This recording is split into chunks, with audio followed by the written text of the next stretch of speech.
Gauteng's MEC for Finance and Economic Development, Lebogang Maile, currently briefing the media following looting and closure of Spaza shops and a number of deaths. Let's go live to that press briefing now. And financial support as well as programs. Amongst these is Fix Your Business campaign, which has been instrumental in formalizing previously informal township enterprises and is popularly known as Tondisa Ishishini Lako Lukisa Hwebo Yahao. The Township Economic Development Act, which was passed in 2022 and is currently under review, has remained a critical instrument in the development of township enterprises, both qualitatively and quantitatively. Through the Township Enterprise Fund, as well as other mechanisms, including linking Gauteng Township manufacturing enterprises to Black Industrialist Fund, over 1 billion has been invested in the township economy. With regard to the Black Industrialist Fund, which aims to strengthen the productive capacity of township enterprises, approximately 1 billion has been spent by the Industrial Development Corporation on Gauteng Township entities. These and many others have been crucial investments in building and strengthening the economy of geographies that have historically been held at the margins. But the reality of the situation is that it has been an incredibly difficult task, in large part because the historical underdevelopment of townships, inter alia township residents, has perpetuated separate development between these geographies and those of more affluent areas. This has meant limited infrastructure, which in turn limits investment potentials, since in general, investment follows development. It is important to appreciate that the township economy is a spatial concept that is closely linked to the historical meaning of townships. Townships were historically spaces of disenfranchisement and neglect, where poor Black people were concentrated and kept as nothing more than a reserve army of labor. This has meant that while SMMEs in general have challenges, township enterprises are confronted with unique structural and institutional challenges that poses many impediments on them. These challenges with townships is also experienced by other geographies in the country that have historically been subject to apartheid spatial planning, including rural areas, hostels, and informal settlements. Furthermore, the nature of the township economy reflects the nature of the South African economy, an economy that is characterized by inequalities and, over the past few years, slow growth and stagnation. The Gauteng provincial government invests in the township's economy as a means to redress historical injustices. All right, we're still trying to establish our connection, re-establish our connection to Lebogang Maile, of course, the MEC, who's giving an update on what the status is regarding the Spaza shops and what we've seen, the unrest we've seen over the past couple of days, as well as those that have passed away. Let's go back there now. Spaza shops were run by foreign nationals. The foundation also found that in Delft, outside Cape Town, 70% of South African operated shops closed down over a 14-month period, leaving local shopkeepers outnumbered 3-1.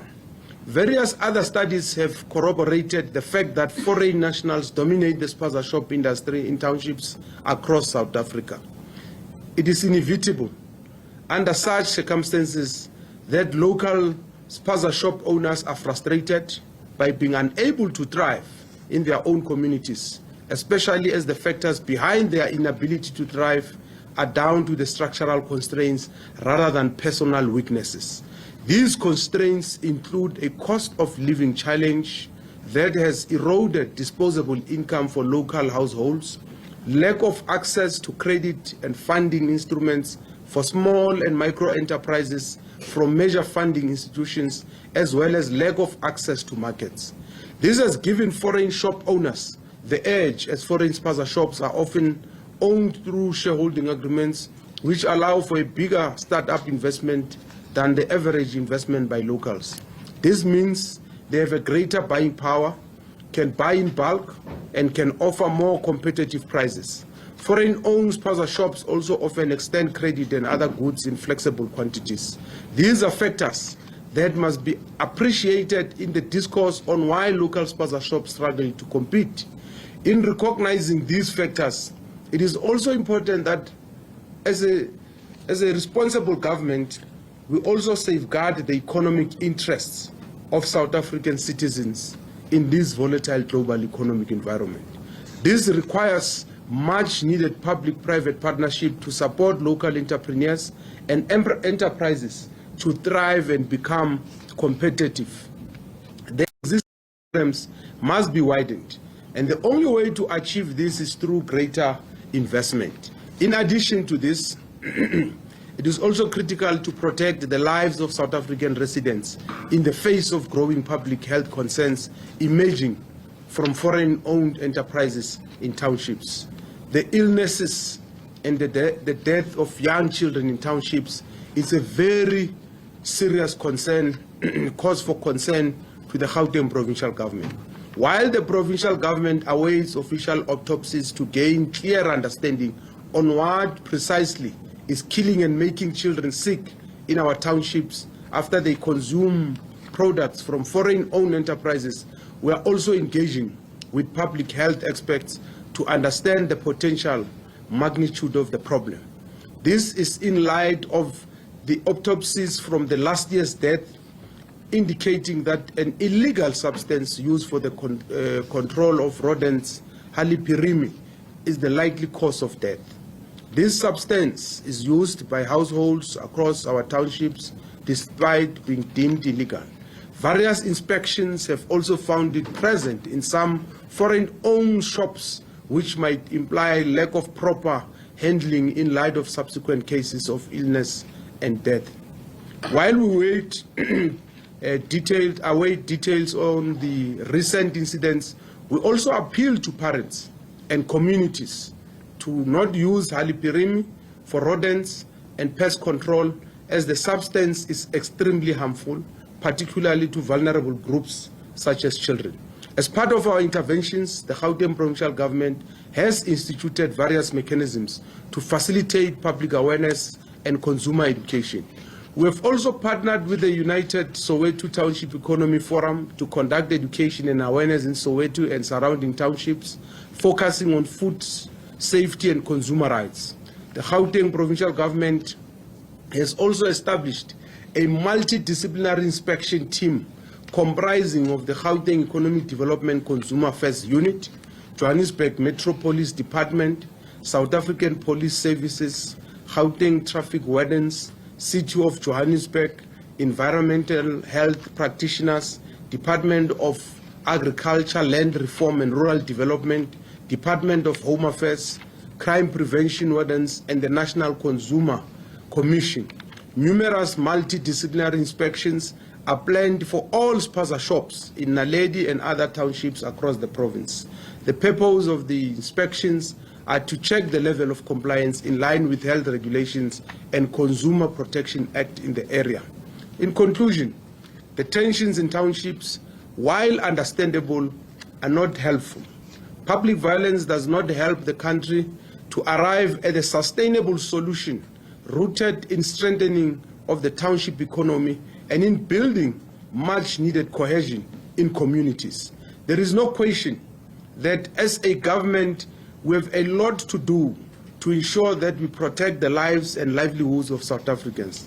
But this must happen within the ambits of the law. The law is an instrument that must be used to address the dominance of foreign-owned Spaza shops in the townships.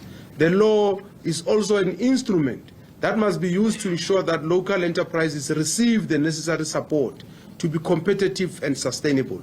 It is the law, and only the law, that can determine who is to be held accountable for the death and hospitalizations of children, as well as define the associated penalties. Taking the law into our own hands does not allow for solutions or closures, and both are needed in order to ensure that the death of so many children are not in vain. This death must compel the revisiting of the legislation and the unity of communities to rebuild. As the MEC of Finance and Economic Development in the province, I intend to be at the forefront of this rebuilding agenda and will, over the coming days, be visiting affected townships to facilitate meaningful dialogue as we recover from a difficult period in our province. Hence, tomorrow we will be in Sharpeville and Naledi. I also wish to extend my deepest condolences to the families and loved ones of children who have perished in Gauteng townships over the past year. May their souls rest in perfect peace. Thank you very much. Thank you. Thank you, MSC. That was a very comprehensive and detailed statement. And I don't think the colleagues from the media will have questions because the statement was straightforward. Any questions, colleagues? Please introduce yourself that you represent. I'll start with you. Will be number 1, number 2, number 3. You can shoot. MEC, good morning. That I was supported from Newsroom Africa. Just over a week ago, Minister in the Presidency, Khumbudzo Ntshavheni, highlighted in a briefing, she just noted that it's quite known that it's easy for a foreign national to establish a business within the township, just alluding to the fact that that ease makes it perhaps difficult for local entrepreneurs to establish enterprises. Is there perhaps a discussion around making it difficult for a shop to be foreign owned? Okay. Number 2.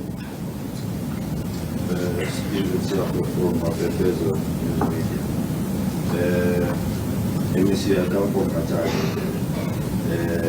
The place was plagued by deaths related to Spaza shop owners and clashing with foreign nationals who previously owned shops in the area.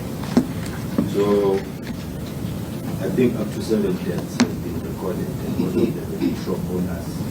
And people now are in fear of even establishing something in the area because they fear of collapse.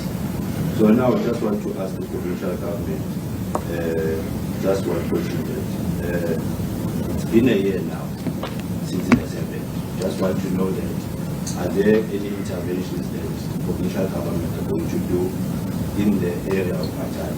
Because it has been even in the news for some time since December.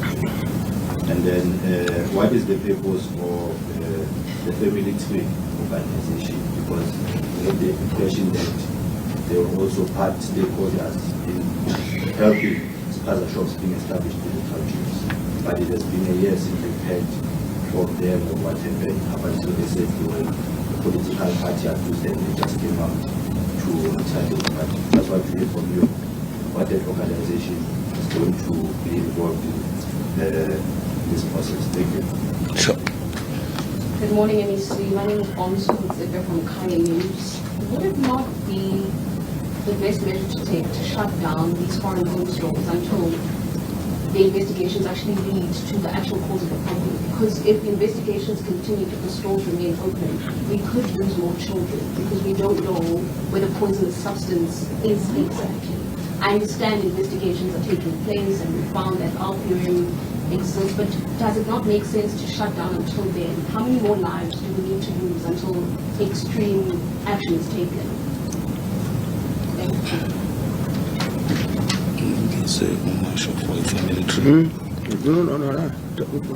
No. Question. No. Okay. No, thank you, Katlego, for the question.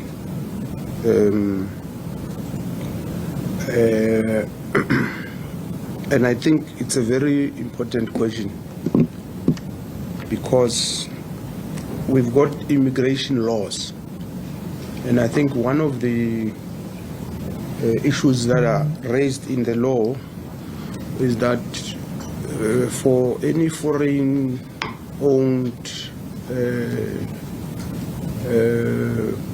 or foreign national to start business, there are certain requirements and conditions, and one of those is that I think there should be a minimum of about a 5 million rand investment. So there is a law already, but because we are a democratic South Africa, human rights, this and that, there are people who are contesting and having their own interpretation of what that means. That's the first thing. But the second thing, you've got another issue of people who are asylum seekers. So in terms of the conventions and all that, some of them, because they are asylum seekers, qualify to be involved in the economy and all that. So it's a bit complex issue, which we will need the national government to lead us in bringing the question of the law interpretation and making sure that we put in place a law that will be clear on what must happen.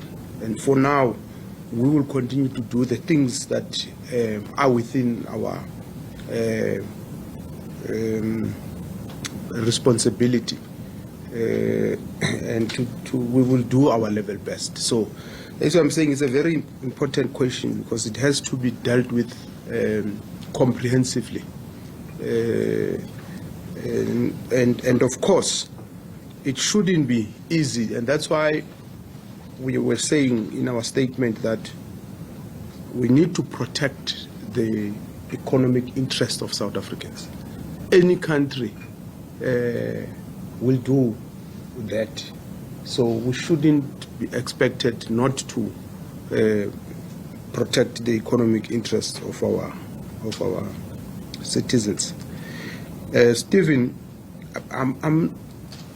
I think you must ask the directors of Family Tree. I'm not there. I don't own shares there, so I wouldn't speak for Family Tree. What I will speak about is we work with a lot of people, including them. So they are not the only people. So they are not the strategic and only partner of the department, because people, and as you say, some political party, which was raising, using this issue for political point scoring, and we were able to, for instance, they were making allegations that these people misuse money and all that. They can't prove all those. So if there's issues of people misusing money, and the law must just take its course. So we shouldn't be expected to speak on behalf of other people as government. I don't think it's fair. But as I've said, we've got a program, and in the statement we even state some of the interventions that we're making. A lot of them. I've spoken about the IDC, that Black Industrialist Fund. I've spoken about the Township Economic Development Act. I've spoken about the procurement that we make as the provincial government.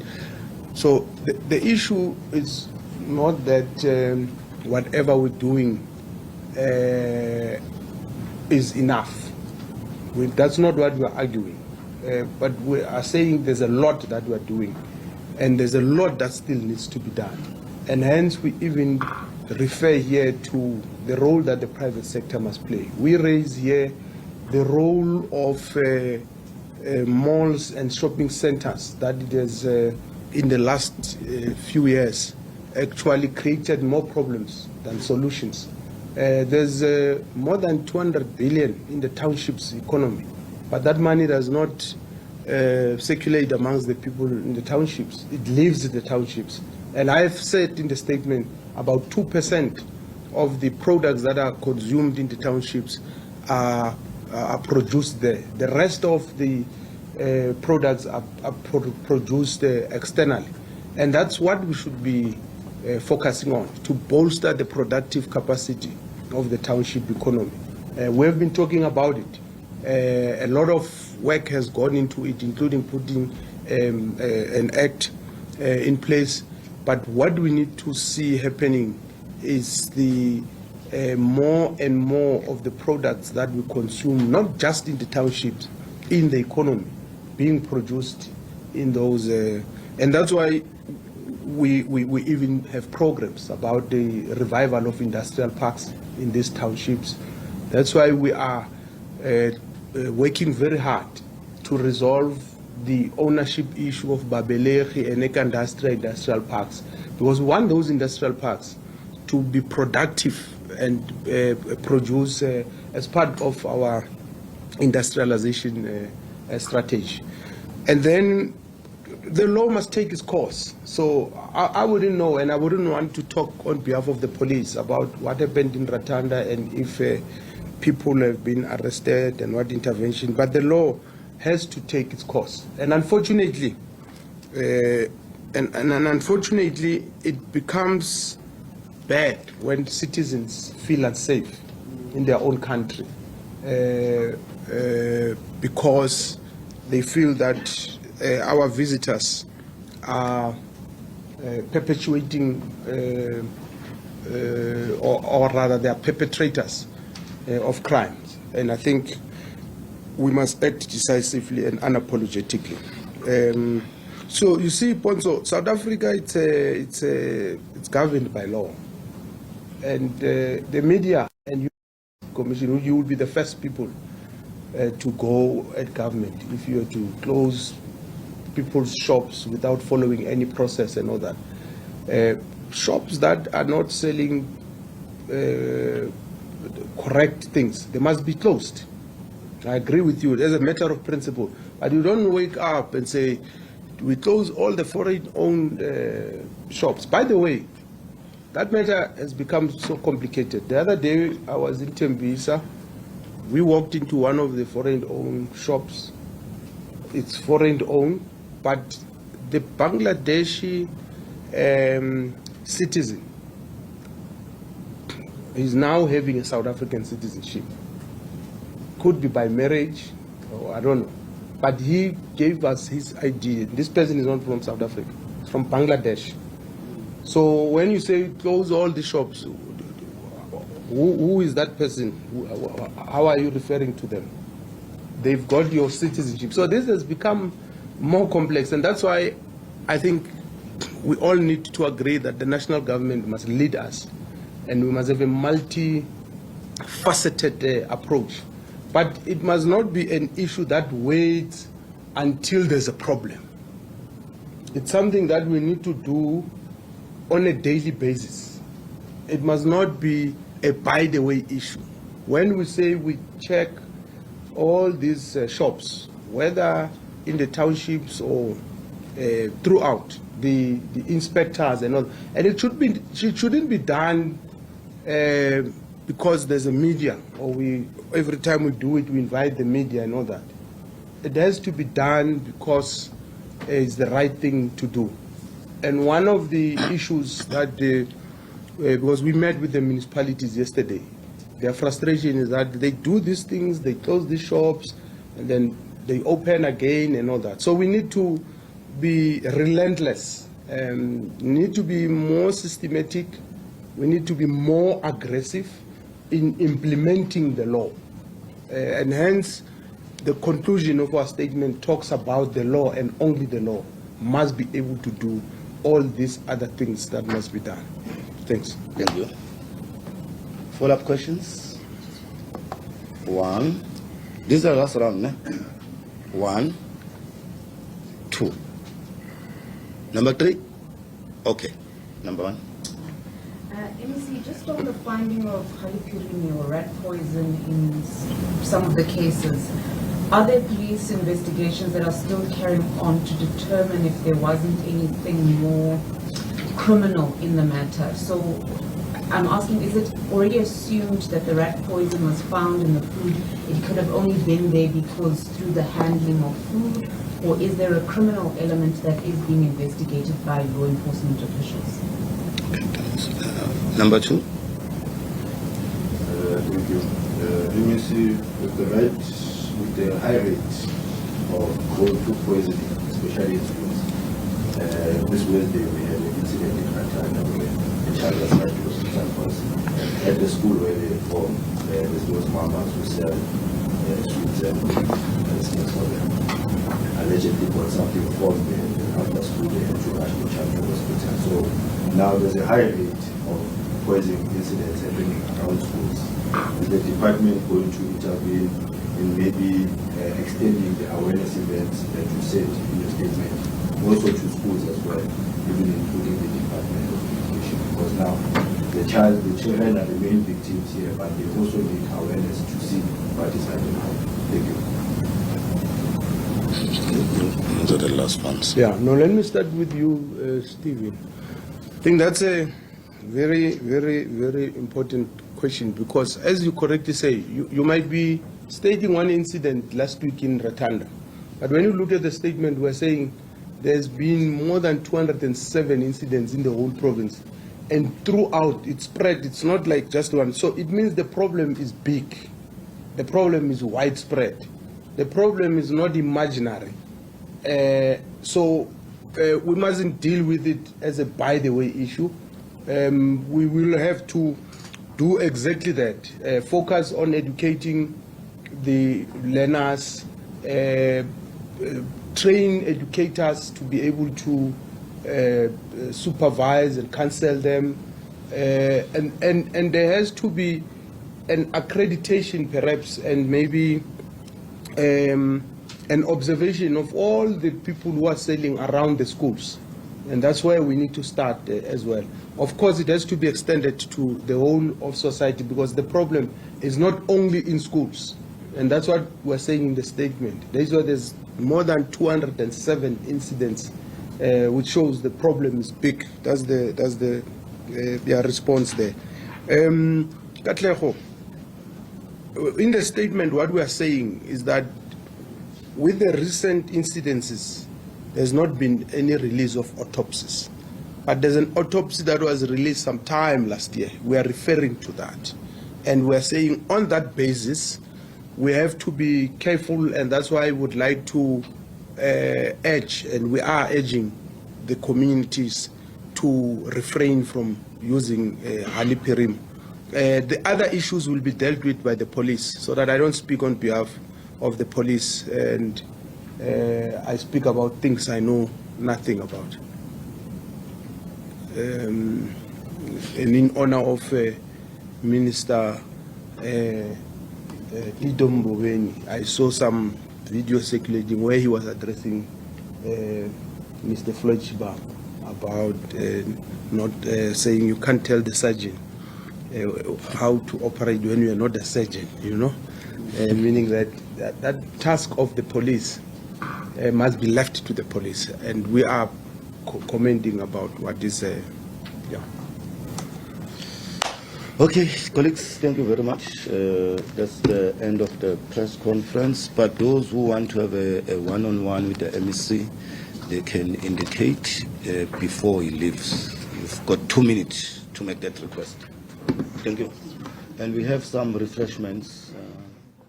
This side. Okay, MEC Lebogang Maile speaking on the challenges in the township economy, of course, in the wake of the deaths of those young children, and him basically saying that it's critical to protect the lives of South African residents in the face of growing public health concerns emerging from foreign-owned enterprises and townships.